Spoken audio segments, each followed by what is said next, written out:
Loop of Henley,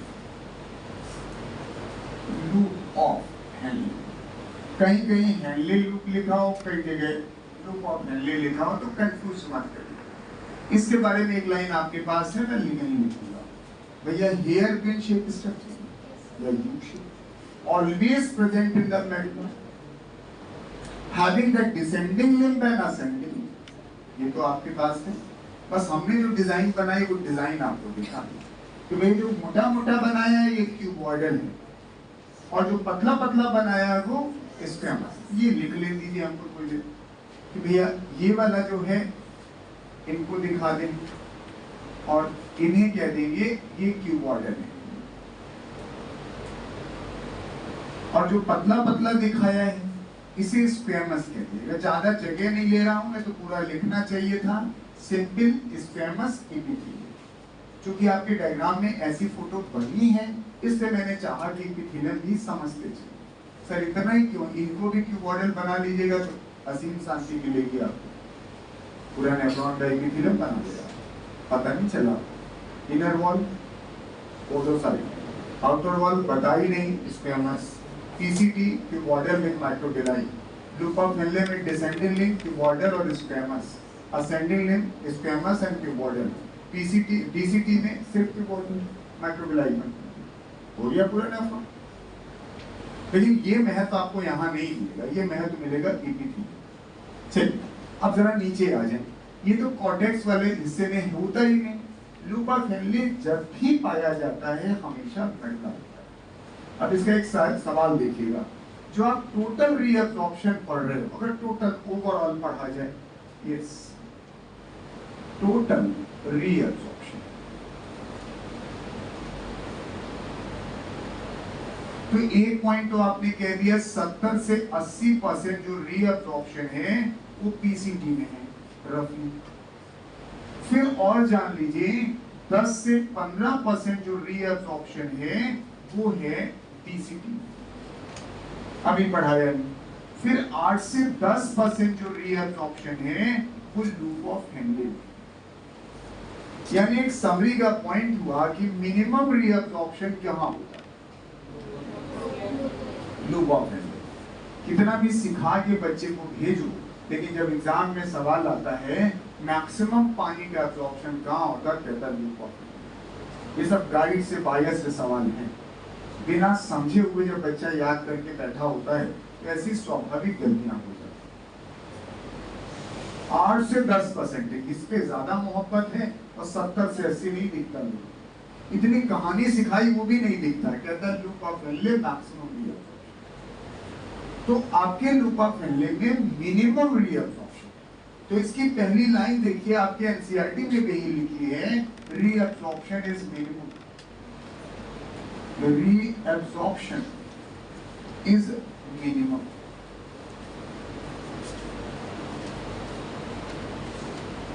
लेकिन पूरी line लोग नहीं पढ़ते, कुछ लोग इतना पढ़ के निकल लेते, कहते सर ने ठीक कहा था 8 से 10% मिनिमम।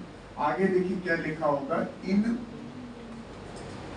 असेंडिंग लिंक, इसको तो बहुत ही कम लोग पढ़ते हैं,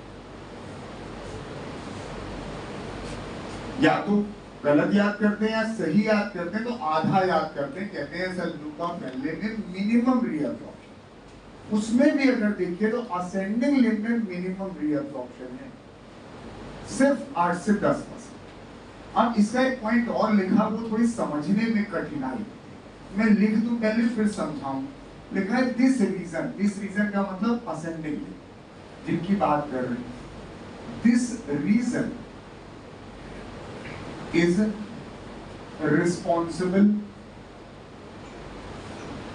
for maintenance of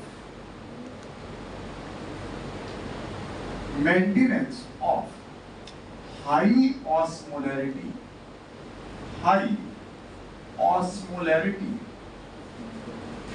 in medullary interstitium,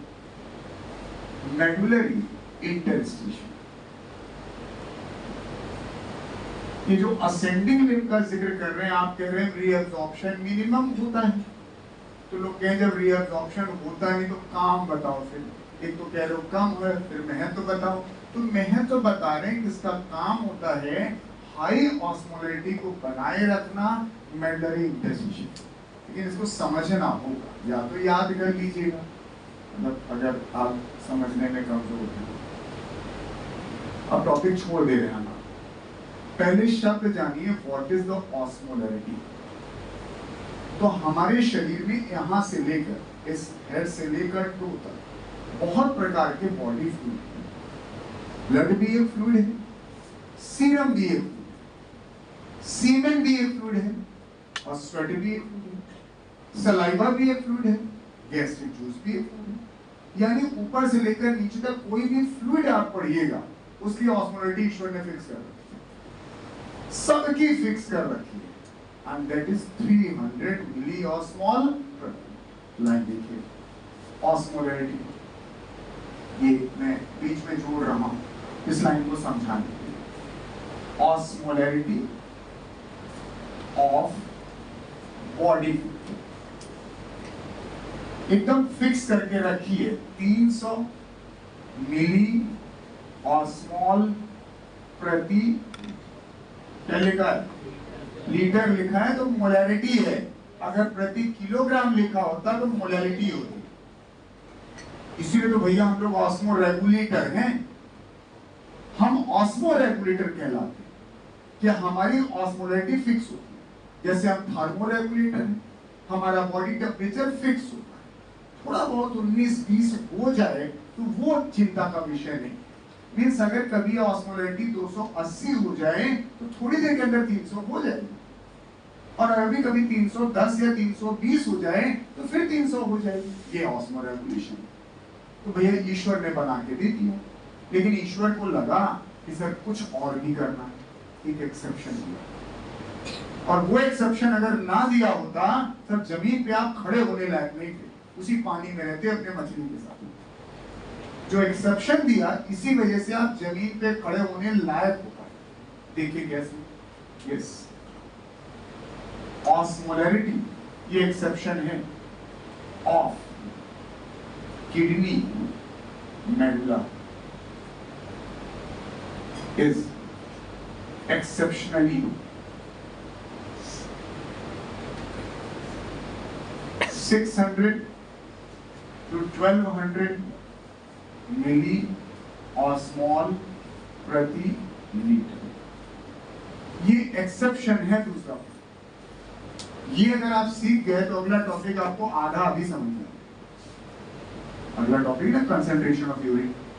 तो आपके पास ईश्वर ने जितने भी बॉडी फ्लूइड दिए, सब जगह उसने फिक्स करके रखा, भैया तुम ऑस्मो रेगुलेटर हो, तुम्हारी ऑस्मोलरिटी 300 मिली ऑस्मॉल प्रति लीटर रही। लेकिन किडनी की मेडुला का भैया तुम मत सुनो मेरी बात, तुम्हारा ज्यादा रहेगा। मेडुला में कहीं 600, कहीं 700, कहीं 800, कहीं 900, कहीं 1000, कहीं 1100, कहीं 1200। अब दफन दोबारा पड़ेगा। हाई ऑस्मोलरिटी लिखा है तो सामान्य से ज्यादा हाई। अब आ जाइए इसी, आपने कहा हर जगह 300 होना चाहिए, तो कॉर्टेक्स में तो 300 रख दो, यहां भी 300, सर यहां भी 300, सर यहां भी 300, और यहां भी 300। ये तो कहा मेडुला तो ये है ना। तो मेडुला में क्या है, यहां पर 600, यहां पे 900, और यहां पे 1200। पढ़िएगा तो सारा समझ, जितना बोल रहा हूं उतना समझने जरूर आता। हमारे शरीर में जितने टिश्यू हैं, जितने फ्लूइड हैं, हर जगह ऑस्मोलरिटी फ्रीज हो। लेकिन अगर आप मेडुला में कूद पड़े तो ऑस्मोलरिटी ज्यादा हो, और ज्यादा नहीं होगी, कभी जमीन पे रहने लायक नहीं। तो ये एक्सेप्शन तय किया, इसे बनाए रखने का काम इसका है। असेंडिंग में पढ़िए दोबारा। This reason is responsible for maintenance of high osmolarity, जो ईश्वर ने दे रखी है। Maintenance of high osmolarity कहां पर? In medullary interstitium। ये ascending limb का काम है। ये लाइन समझ में आई है कुछ? लेकिन पहले ये समझ में आया कि मेडुला में है ज्यादा, यही समझ में नहीं आता तो वो पहली लाइन लिखती ही नहीं लोग कि ascending limb में एब्जॉर्प्शन तो कोई खास नहीं होता। लेकिन इसका काम होता है कि जो ईश्वर ने मेडुला में ज्यादा ऑस्मोलैरिटी दे रखी है उसे बनाए। अभी लौट के दोबारा फिर इसी पर आएंगे। अब जरा इनको देखिए, जो डिसेंडिंग लिम्ब को ईश्वर ने सिखाया कि your wall is a permeable only for the water. तो देखिए, this is descending limb of loop of Henle is permeable only for water, but impermeable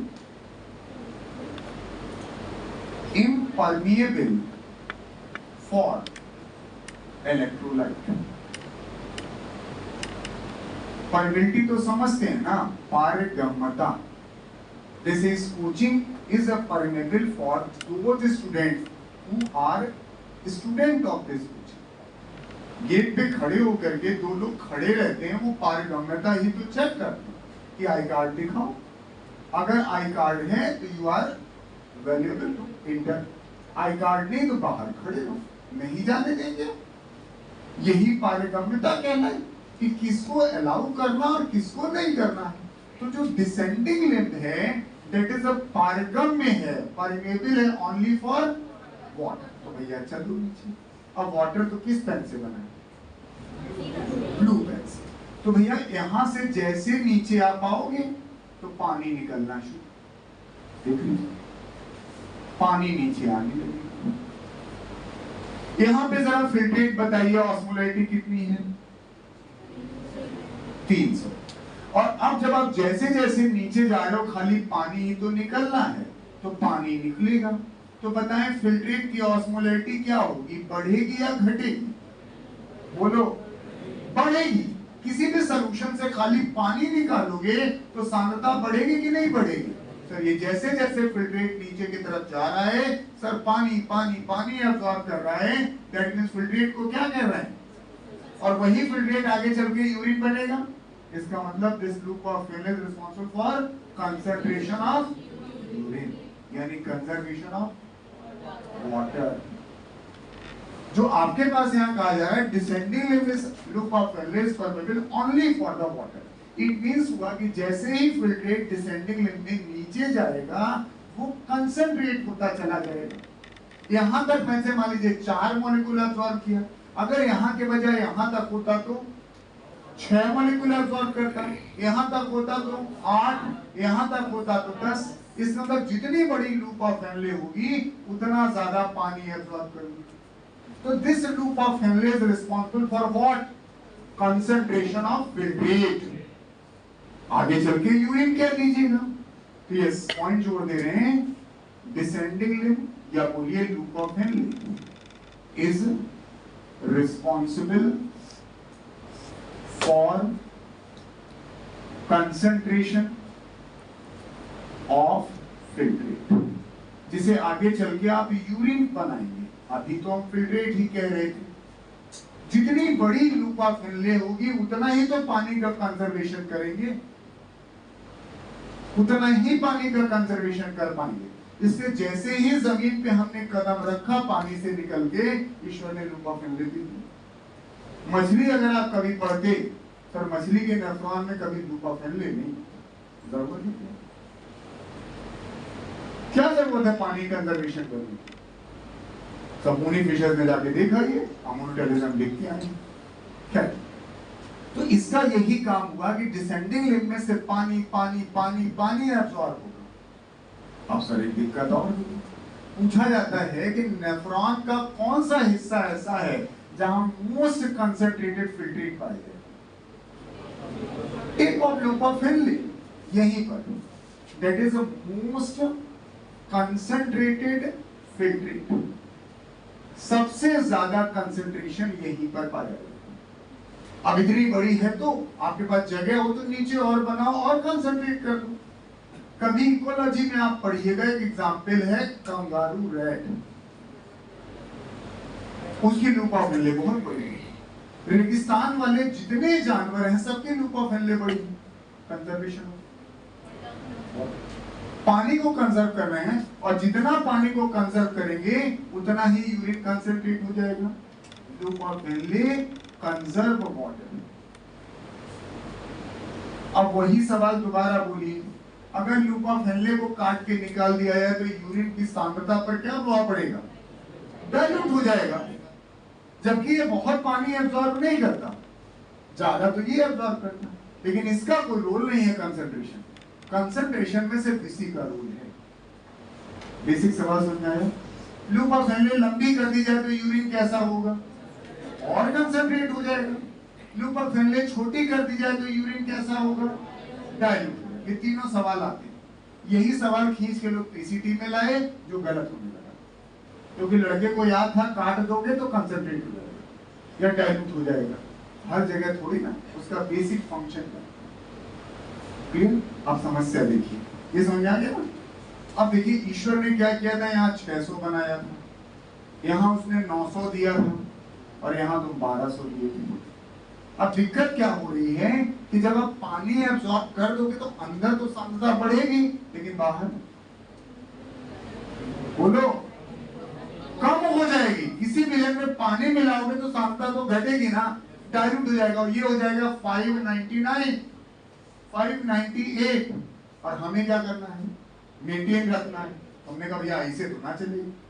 तुम पानी एब्जॉर्ब करके मजा लो कि भैया यूरिन कंसंट्रेट हो रहा, पानी बचा रहे हैं। भगवान ने जो हमको दिया वो तो बिगाड़ दिया तुमने। उसने तो कहा था मेडुला में 600, 900, 1200 होना चाहिए, यही तो आपने पढ़ा अभी। तो हमने कहा भैया ऐसे नहीं चलेगा। आप पानी एब्जॉर्ब कर रहे हो ठीक है, यूरिन कंसंट्रेट कर रहे हो वो भी ठीक है, हमारा खेल काहे बिगाड़ रहे? ये तो ईश्वर ने हमको दिया था। तो लूप ऑफ हेनले का भैया हम तो ऐसे ही करेंगे। करो भैया, हम सोडियम का एब्जॉर्प्शन कर लेंगे। करो, कितना पानी एब्जॉर्ब करोगे? तुम जितना पानी है, एक मॉलिक्यूल पानी एब्जॉर्ब करोगे तो ये हुआ 599 और हमने उठा कर दिया एक सोडियम एब्जॉर्ब, फिर हो गया 600। फिर आपने एक मॉलिक्यूल पानी निकाला, फिर हुआ आपके पास सर 799 या 699, कम हुआ, हमने फिर एक सोडियम एब्जॉर्ब कर दिया। करो तुम, अब पढ़ो दोबारा लाइन। अगर सोचिए इस हिस्से से सोडियम एब्जॉर्ब ना होता तो क्या ये मेंटेन रख पाते? सर आधे घंटे बराबर कर देते हैं, 300 कर दो ऊपर नीचे। यही लाइन हमने देखा बहुत बच्चों से पूछ के लिखेगा, वो समझा ना पाते, वो भले क्वेश्चन एग्जाम के कर दें। It is responsible for maintenance, जो ईश्वर ने दिया है उसे बनाए रखता है। कौन बनाता? असेंडिंग। अब उसके लिए चाहे सोडियम को एक्टिव एब्जॉर्ब होना पड़े, चाहे सोडियम को पैसिव, क्योंकि यहाँ सोडियम कभी कभी पैसिव भी एब्जॉर्ब होना तो नहीं चाहिए था।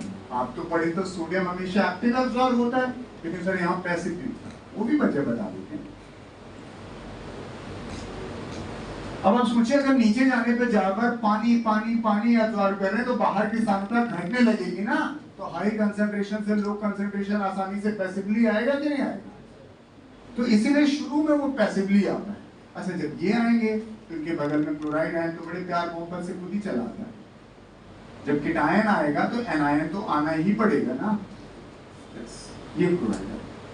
तो आपकी किताब में जब भी पढ़ूंगा मैं, देखिएगा और शर्मा के लिखा गया है एक्टिवली और पैसिवली। अरे बताते चलो, शुरू में पैसिवली, बाद में एक्टिवली। अब फिर से पढ़िए, आपने यहां से देखिए जो डिसेंडिंग लिम्ब है that is permeable only for the water, electrolyte नहीं हो सकता। तो जैसे जैसे हमारा फिल्ट्रेट नीचे की तरफ जाएगा पानी एब्सॉर्ब होने लगेगा, तो फिल्ट्रेट तो हमारा गाढ़ा होने लगेगा ना, और जितना नीचे जाएगा उतना गाढ़ा, और नीचे जाएगा तो और गाढ़ा। तो जब टिप पे पहुंचेगा तो सबसे ज्यादा कंसंट्रेट होगा। इसका मतलब जो डिसेंडिंग लिम्ब है, या बोलिए length of loop of Henley, भाई जितनी डिसेंडिंग लिम्ब होगी उतनी तो लंबी होगी। दोनों में से कोई शब्द इस्तेमाल कर लीजिए, length of loop of Henle या length of descending limb. It decides what, concentration of filtrate या कंजर्वेशन ऑफ वाटर। लेकिन अब दिक्कत क्या हो रही है, अब पानी एब्सॉर्ब करते तो बाहर जो ईश्वर ने ज्यादा सांद्रता दे रखी मेडुला में वो कम पड़ने लगी। ये 598 हो जाएगा, 596 हो जाएगा, तो उसे तो बनाए रखो, तो किसे तो मेंटेन करना है, और मेंटेन करने के लिए तुरंत सोडियम एक्टिवली या पैसिवली डिफ्यूज होगा। अब जाके सेकंड लाइन दोबारा पढ़िए नीचे पढ़ने के बाद कि दिस रीजन, जहां आप कह रहे थे कि मिनिमम रीअब्सॉर्प्शन होता है, this region is responsible for the maintenance of high osmolarity. ये जो 600 दे रखी, 900 दे रखी, 1200 दे रखी, इसे मेंटेन कौन कर रहा है, असेंडिंग या descending? Ascending. And this ascending link में खाली इलेक्ट्रोलाइट की परमिटिविटी है, पानी की परमिटिविटी नहीं। This ascending limb is permeable for electrolyte, not for water. खाली सोडियम निकलता है, सोडियम क्लोराइड निकलता है, पानी नहीं निकलता। तो पानी निकलेगा तो मेंटेन कहां कर पाएगा? पानी हमेशा डिसेंडिंग लिम्ब से निकलता है, इलेक्ट्रोलाइट हमेशा असेंडिंग। अब एक सवाल और, जैसे जैसे फिल्ट्रेट हम नीचे की तरफ मेडुला में गहराई में ले जाते हैं तो वो क्या होता है, कंसंट्रेटेड डाइल्यूट? बोलो। और जब हम नीचे से ऊपर जाएंगे तब क्या होगा, डाइल्यूट। भाई नीचे जा रहे हैं तो पानी एब्जॉर्ब कर रहे हैं, ऊपर जा रहे हैं तो सल्यूट या इलेक्ट्रोलाइट एब्जॉर्ब कर रहे हैं, तो वो डाइल्यूट होगा। यानी जब आपके पास यहां देखिए फिल्ट्रेट मूव टूवर्ड्स मेडुला, जब वो मेडुला की तरफ जाता है। दूसरा सवाल है फिल्ट्रेट मूव टूवर्ड्स कॉर्टेक्स, दोनों मिला लीजिए। जब हम मेडुला के नीचे की तरफ जा रहे हैं तो क्या हो रहा है, कंसंट्रेट। जब हम कॉर्टेक्स की तरफ जा रहे हैं तो डल। यस, मेडुला की तरफ जा रहे हैं तो वो हो रहा है कंसंट्रेट, और जब कॉर्टेक्स की तरफ जा रहे हैं तो वो हो रहा है डल। ऐसी लाइन पूछी जाती है, as the filtrate move towards the dip in the medulla, गहराई में जाता है, the concentration of filtrate will be concentrated, बढ़ जाएगा, increases. As the filtrate move towards the cortex, या move towards the ascending limb of loop of Henle, and that becomes dilated. जी loop of Henle पूरा हो, repeat कर दे रहा हूँ। देखिए पहले हमने कहा कि loop of Henle में एब्जॉर्प्शन ओवरऑल देखा जाए सबसे कम है, फिर ascending limb में कहा कि जो रीअब्जॉर्प्शन है वो और कम है, मिनिमम है। लेकिन ascending limb का फायदा क्या है? फायदा ये चाहता है कि जो ईश्वर ने हमको हाई ऑस्मोलरिटी दे रखी है मेडुला में वो बनी रहे, नहीं तो अगर ये ना हो तो ये तो अभी 2 मिनट में बिगाड़ के बराबर कर देंगे। फिर जो ऑस्मोलरिटी पूरे शरीर में कहीं भी देखेगा हमेशा होती है 300 मिली ऑस्मोल प्रति लीटर, लेकिन किडनी की मेडुला वाले हिस्से में 600 से लेकर 1200 तक होती है, 600 900 गहराई में बढ़ती जाती है। Descending limb of loop of Henle is permeable only for the water, खाली पानी के लिए परमेबल है। तो जैसे जैसे फिल्ट्रेट नीचे की तरफ जाएगा, चूंकि सिर्फ पानी ही पानी एब्जॉर्ब होगा, तो फिल्ट्रेट बिकम कंसंट्रेटेड, और मैक्सिमम कंसंट्रेशन होगा tip of the hairpin या बोले लूप ऑफ हेयर। फिर असेंडिंग लिम्ब की बात कर लीजिए, इधर वाले हिस्से में सिर्फ इलेक्ट्रोलाइट एब्जॉर्ब होगा, चाहे पैसिव चाहे एक्टिव, पानी का एब्जॉर्प्शन नहीं होगा। इससे जब हम फिल्ट्रेट को लेके नीचे जाते हैं तो वो गाढ़ा होता है, फिल्ट्रेट को लेके ऊपर जाते हैं तो वो dilute. That's all for the loop of